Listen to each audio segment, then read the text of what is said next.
بہت شکریہ جناب اسپیکر.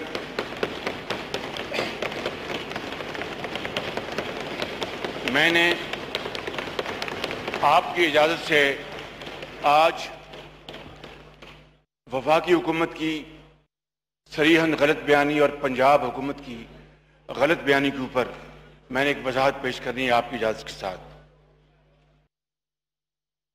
وہ یہ ہے جناب اسپیکر کہ ثانیہ ساہیوال کے اوپر کل پنجاب حکومت کے وزراء نے اور وفاق نے بھی یہ کہا کہ جے آئی ٹی کی رپورٹ 72 گھنٹے میں کل شام جو گزر گیا وہ سامنے لائی جائے گی. وہ سامنے نہیں لائی گئی.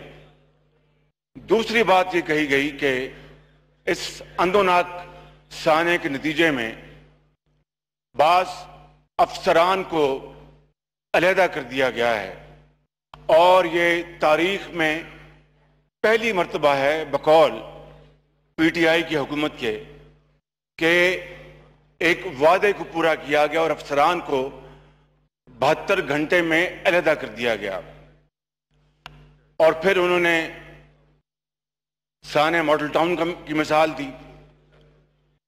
جناب اسپیکر میں یہ وضاحت کرنا چاہتا ہوں کہ سانحہ ماڈل ٹاؤن جو ایک بڑا دلخراش واقعہ تھا اس میں کوئی شک نہیں. اسی رات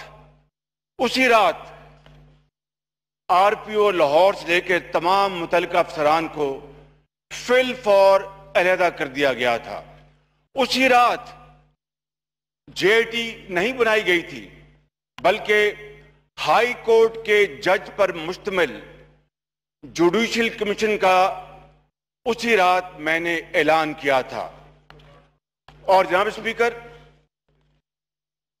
سلیکٹڈ وزیر اعظم بیٹھے ہیں آج 3.5 مہینے بعد تشریف لائے, ان کو یاد آ گئی. میں یہ کہنا چاہتا ہوں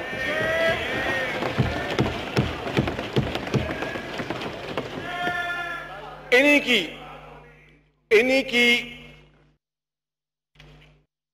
زبان میں وہ الفاظ دہرا دیتا ہوں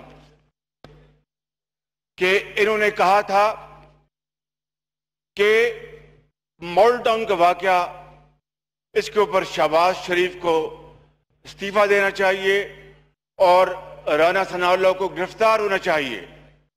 جناب اسپیکر رانا ثناء اللہ نے اور ڈاکٹر توقیر نے والنٹیرلی 48 گھنٹے کے اندر خود انہوں نے اپنے استعفے پیش کر دیے. پنجاب میں آج جو نظام ہے اور پنجاب کے جو وزیر اعلیٰ ہیں he can't even respond to the natural call without Prime Minister's permission.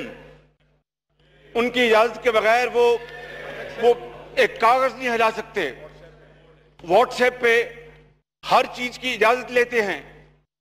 میں آپ کو یہ گزارش کرنا چاہتا ہوں کہ آج انہی کی جو اپنی منطق تھی اس کے اوپر وزیر اعظم کو پہلے استعفیٰ دینا چاہیے اور اس کے بعد بزدار کو بعد میں استعفیٰ دینا چاہیے.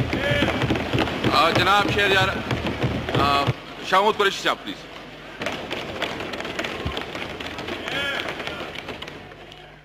جناب اسپیکر